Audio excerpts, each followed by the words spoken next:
ভালো লাগছে, কত কাছ থেকে ধরতেছি। গুড মর্নিং সবাইকে। আবার সকাল সকাল বেরিয়ে গেলাম। অনেক সকালেই বেরিয়েছি আমরা, খাওয়া দাওয়া করে বাড়ি থেকে অনেক সকালেই বেরিয়ে গেছিলাম। তো পার্লারে গিয়ে রেডি হয়ে আবার বেরোলাম। আর ওরা আমার জন্য গাড়িতে সবাই ওয়েট করছিল। পার্লার থেকে রেডি হয়ে এই তো রঙ্গ করতে করতে চলে এলাম গাড়ির পাশে। আমাদের সঙ্গে কে কে যাচ্ছে, মানে আমরা সবাই মিলে কে কে যাচ্ছি সেটা বলে দিচ্ছি। সুজয় দা, নিতা দা, আরাধ্যা, আরাধ্যার মা, তারপর সানভি, আর হচ্ছে শ্রেয়ান, তীর্থ, আমি, সর্দার। আমরা এই কজন যাচ্ছি। আমাদের ডেস্টিনেশন দেখাবো এক এক করে। তীর্থরা সামনে বসছিল, সামনে দেখুন আরও ঘুমিয়ে গেছিলো ভিডিও আনাতে। ওরা একটু চোখ খুললো। আর পৌঁছে গেলাম বন্দনা হোটেল। এটাও খুব ফেমাস একটা হোটেল, আমরা বন্দনা হোটেল। ব্রেকফাস্ট করে নিয়েছিলাম, আমরা বাড়ি থেকে তো খেয়ে এসেছিলাম, তবু সবাই বললো যে না আরেকবার খেয়ে নিই, রাস্তায় তো আর কোথাও দাঁড়ানো হবে না। তো তাই ওখানটায় গরম গরম রুটি খেলাম আর সবজি খেলাম। এত টেস্ট ছিল, রুটিটা এত নরম ছিল, খুব ভালো লাগলো ওখানকার খাওয়া দাওয়া বন্দনা হোটেলের। আর ওখান থেকে আমাদের সারাদিনের যা খাওয়া দাওয়া হবে, পাহাড়ে গিয়ে যা যা খাওয়া দাওয়া হবে সব খাবার ওখান থেকে নিয়ে নিয়েছিল সবার জন্য। সব খাবার, সারাদিনের সম্পূর্ণ খাবার নিয়ে নেওয়া হয়েছিল ওখান থেকে। খাবারগুলো খুব ভালো ছিল, ভীষণ ভীষণ ভীষণ ভালো ছিল। এই হোটেলটা দেখে নাও, সামনাটা হোটেলের, বন্দনা হোটেল, ভীষণ ফেমাস, তোমরা জানোই সবাই। আমি খাইনি কখনো, আজকে প্রথম গেলাম। বেঙ্গল সাফারির এদিক দিয়ে যাচ্ছি। এই যে বাবা বেঙ্গল সাফারি বলছিলাম না। দেখতে দেখতে পাহাড়ের কাছে চলে এলাম। গাড়ি আমাদের পাহাড়ের কাছাকাছি চলেই এলো। দেখো গাড়িতে ওঠার সঙ্গে সঙ্গে পাহাড় সামনাসামনি দেখা যায়। আর আমাদের উত্তরবঙ্গের আমাদের এত কাছাকাছি পাহাড়, আমরা কত যাই, আমার কত ভালো লাগে। আর এটা হচ্ছে, জানোই এই মন্দিরটার নাম কি, তোমরা জানিও তো এই মন্দিরটার নাম। এই মন্দিরটার সামনে দিয়েই আমরা গেছিলাম। খুব খুব ফেমাস এই মন্দিরটা, আমি অনেকবার গেছিলাম এই মন্দিরটাতে। তোমরা জানিও ওই মন্দিরটার নাম কি কমেন্ট সেকশনে। এটা তোমাদের জন্য প্রশ্ন থাকলো আজকে, যে এই মন্দিরটার নাম কি। যে এই মন্দিরটা আমি এক্ষুনি জাস্ট ক্রস করে এলাম। এই মন্দিরটার কী নাম তোমরা জানাবে। আর কে কে কতবার করে গেছো এই মন্দিরে সেটাও জানিও। আমরা অনেকবার গেছি, অনেকবার। আর এই ছিল ওই মন্দিরটার পাশের যে ব্রিজটা, এখানটায় সবাই ছবি তুলে, ভীষণ ভাইরাল একটা জায়গা এই জায়গাটা। কিন্তু আমাদের গাড়ি দাঁড়ালো না, কিন্তু আমাদের ডেস্টিনেশন অনেক দূর, তাই এখানটায় দাঁড়ালে আরও অনেকটা লেট হয়ে যাবে, তাই আর দাঁড়ালো না। এখান থেকেই পাহাড় পাহাড়েতে চলে গেলাম। আর জায়গাগুলো এত ভালো লাগছে। সানভি এটুকু আস্তে আস্তে 4বার বমি করছে। আর তীর্থরা, এরা দুজন এখানে বসে, এখান থেকে সরানো হচ্ছে জন্য দুইটাই কান্না করতেছে। এটা 4বার বমি করে এখন ফ্রেশ হয়ে এখন লাফাচ্ছে। কি মিষ্টি লাগছে দেখতে। আমার অবস্থা দেখো, এরা যাচ্ছে না, জানলার পাশেও যাচ্ছে না, এখান থেকে উঠতেছে ওরা, কি যন্ত্রণায় আসি। চলো সাঁতার কাটতে আসি, যে পারবে 5,000 টাকা। 1 লাখ টাকা দিলেও নামবে না কেউ। 5,000 টাকা দিয়ে আমাকে 1,000 টাকা দিলে আমি চলে দেবো, খালি গামছা দিয়ে সেলফি তোলার ভালো মতো আসছি আমরা। ওই দেখবে এটা হেলান দিচ্ছে। ওরে কালু দাদা, ধলা দাদা সব কলকাতা থেকে আসে, পাহাড় দেখছি। মাগো আছো ওটা মনে হচ্ছে এখানে ইসেতে আছে। রাস্তা করতেছে, ট্যাঙ্কিটা মনে হচ্ছে বাড়ি খাইতেছে মনে হচ্ছে নিচে। হ্যাঁ, এখানে দাঁড়ায় ঠিক করে নাও। দাঁড়াইছে যখন মোবাইলটা দাও। রাস্তাটা এত খারাপ, ওই সরু রাস্তাটা, ওই যে ওখানটায় গিয়ে ওই গাড়িটা ফাইসে গেছে। ও তো অল্টো ফাইসে আছে, ও যে আবার নামতেছে তো ব্যাকে আসতেছে। এদিকে আছে জায়গা যাবে না, হ্যাঁ চুপবে না আজকে গাড়ি। ওই যেখানে একটা অল্টো ফাইসে আছে। আমরা যাচ্ছিলাম শিটং পাহাড়ে। তো এই রাস্তাটা এত খারাপ, কিছু কিছু জায়গায় ভীষণ খারাপ, কোনো গাড়ি ওই জায়গাটা পার হচ্ছিল না, ভীষণই খারাপ ওই জায়গাটায়। গাড়িগুলো জাস্ট ব্যাকে চলে আসছিলো, আমাদের গাড়িও বারবার ব্যাকে চলে আসছিলো। তো আমরা সবাই তো গাড়ি আর উঠতে পারতেছে না, এবার আমরা হাইটে যাচ্ছি। সাইডে যাও, ওই যে আটকে গেছে। নাক মুখ দিয়ে পেছনে সর্দার শিখতে পারে। এই যে আসতেছে ব্যাকে। ওমা ভালো লাগতেছে আমার, হ্যাঁ সাইড করতেছে।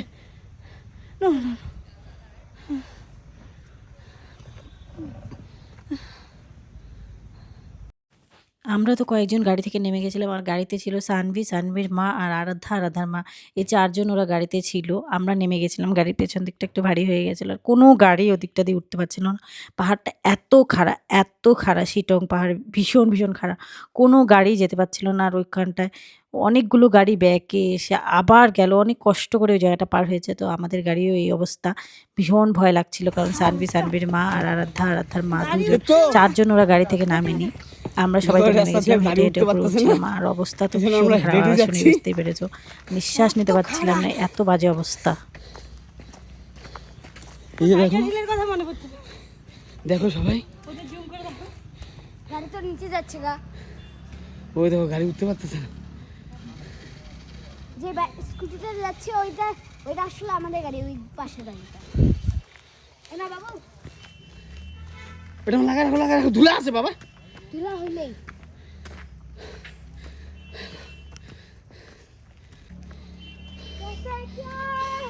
আমি টাইগার হিলের ওই ফ্রেন্ড টাইগার হিলে উঠে নিঃশ্বাস নিতে পারিনি আজকে আমার এই অবস্থা।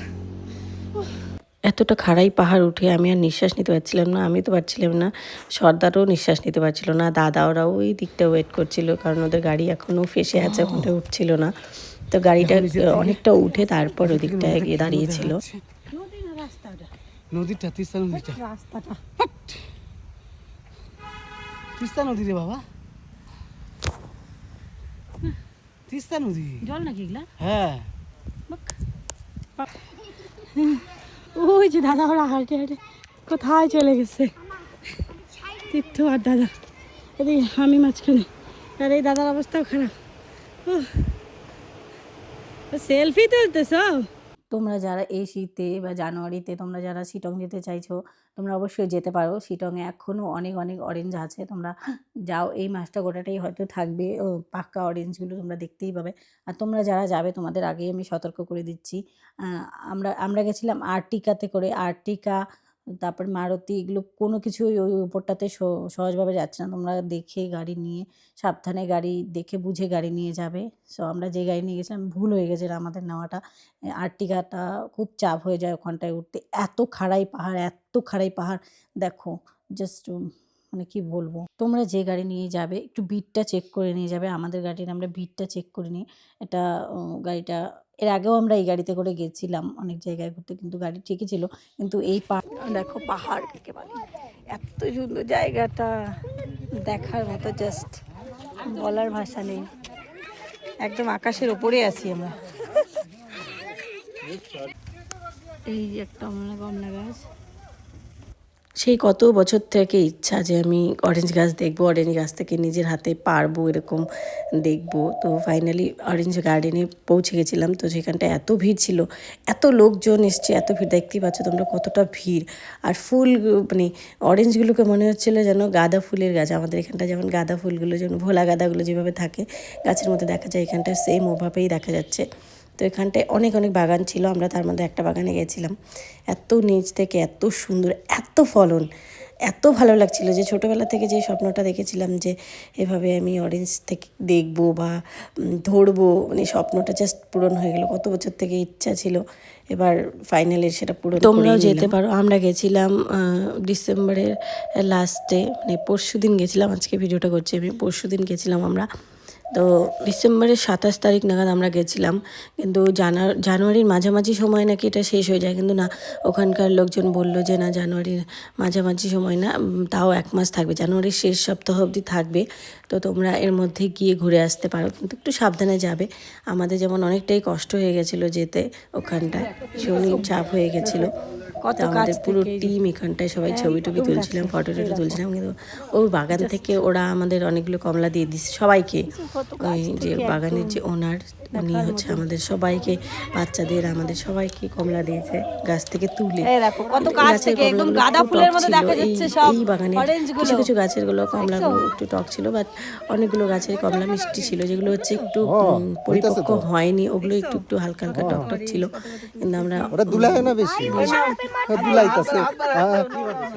অনেক দিনের স্বপ্ন ছিল যে হাত দিয়ে কমলা তুলবো, কিন্তু তোলা হলো না, এখানে রেস্ট্রিকশন আছে যে তোলা যাবে না, তো আমরা তুলছি না। কত মানে গাছে আমাদের এখানে ভোলা গাঁদা ফুলগুলো যেভাবে থাকে, এইভাবে এখানটায় অরেঞ্জ গুলো সেইভাবে আছে, কালারও জাস্ট অসাম। এখন যে ক্যামেরাটা ধরে আছে, এই ক্যামেরাটা ধরে আছে ওই বাগানের যে ওনার, উনি বললে যে নেপালিতে বললো যে আমাকে মোবাইলটা দাও, আমি ভিডিও করে দিচ্ছি তোমার। তো এই ওনারই আমার ভিডিওটা করে দিচ্ছিল। দেখো কি সুন্দর করে ভিডিওটা, পুরো ভিডিওটাই উনি কভার করে দিচ্ছিলো, বাগানটাকেও দেখাচ্ছিল ঘুরে ঘুরিয়ে। ওনারই বাগান এটা। তো তোমরা দেখতেই পাচ্ছ কতটা মজা লাগছে, এতটা ভালো লাগছিল, সত্যি কি বলবো। আর এটা আমাদের ওই বাগানেরই ওনার আমার ভিডিওটা করে দিচ্ছিল। নেপালি ভাষা আমি বুঝি, বাট আমি বলতে পারি না, কিন্তু ভালো লাগে আমার শুনতে, ওদের ভাষাগুলো, ওদের কথাগুলো শুনতে আমার ভীষণ ভালো লাগে। গার্ডেন থেকে এই অরেঞ্জটা তুললাম, তুলে খাচ্ছি, ভীষণ টক। ঝটকা লেগেছে, ঝটকা। আমরা অরেঞ্জ গার্ডেন থেকে আবার আরেকটা ডেস্টিনেশন অহলধারায় যাচ্ছিলাম। এটা একটা সাইড সিন, অহলধারায় যাব। তো ওখানটা ভীষণই জ্যাম। অহলধারা ভিউ আমরা অনেকটা এখানেও অনেকটা পাহাড়ে হেঁটে হেঁটে যাচ্ছিলাম। এবার অহলধারা পৌঁছে গেছি। একদম আকাশের কাছাকাছি আছি মনে হয় যেন। দেখো বাকি পাহাড়গুলো একদম নিচে, আমরা কতটা উঁচুতে আছি। অলধারা ভিউ পয়েন্ট, জাস্ট দেখো শিটং অলধারা ভিউ পয়েন্ট। এই জায়গাটা এতটা উঁচুতে, একদম টপে, এখান থেকে সবগুলো পাহাড় এত সুন্দর দেখা যাচ্ছে। তো আমরা পৌঁছতে পৌঁছতে একটু অন্ধকার হয়ে গেছিলো হালকা, ওই যে দেখতে পাচ্ছ সূর্যটা জাস্ট ডুবলো। আর এই জায়গাটা হচ্ছে সানরাইজ হোমস্টে, অনেক কিছু আছে এখানটায়। এই জায়গাটাতে সকালবেলা এত ভালো লাগে বললো ওনারা, কিন্তু আমাদের থাকার মতো সম্ভব ছিল না, আমরা ওই প্রিপারেশন নিয়ে যাইনি। প্রিপারেশন নিয়ে গেলে অবশ্যই থাকতাম, জায়গাটাতে থাকার মতোই জায়গা সেখানটায়। আমার খুব খুব খুব ভালো লেগেছে। দেখো কতটা টপে আছে, বাকি পাহাড়গুলো সব দেখা যাচ্ছে, কত ভালো লাগছে জায়গাটা সত্যি। তোমরা কিন্তু যেতে পারো, অহলধারা ভিউ পয়েন্ট এটা। ওখানটায় এত ভালো লাগছিল, আর এত হাওয়া হচ্ছিল, তোমরা আওয়াজটা শুনতে পাচ্ছ নিশ্চয়ই, এত জোরে জোরে হাওয়া। ওই যে ফ্ল্যাগগুলো উঠছে ওগুলো দেখেই বুঝতে পারছো কতটা হাওয়ার কি জোরে আওয়াজ, হাওয়ার কি আওয়াজ, এত মানে মানে ভালো লাগছিল সত্যি। পাহাড়ের তুমি কি শুনতে পেয়েছো? অহলধারাতে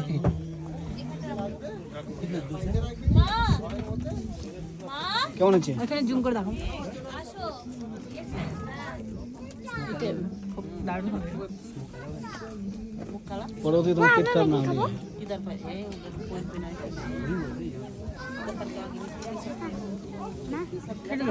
এখন পৌঁছলাম শিলিগুড়ি, অনেক বাজে, অনেক রাত্রি। আজকে আমরা ঘোরাঘুরি করার পর এইখানে ডিনার করে সব তিস্তা। আমার দিকে দেখো, আমার পায়ের অবস্থা, আমি পা ফেলতে পারতেছি না, মানে এত যন্ত্রণা করছে, নেলগুলো আছে তাই এত যন্ত্রণা করছে যে পা ফেলতে পারতেছি না।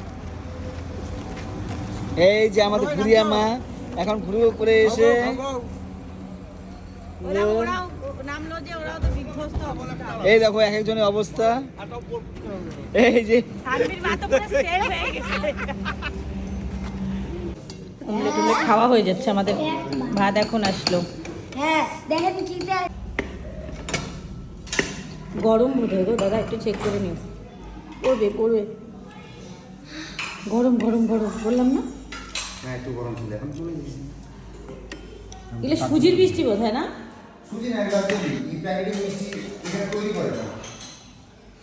গরম গরম হবে দাদা, গরম।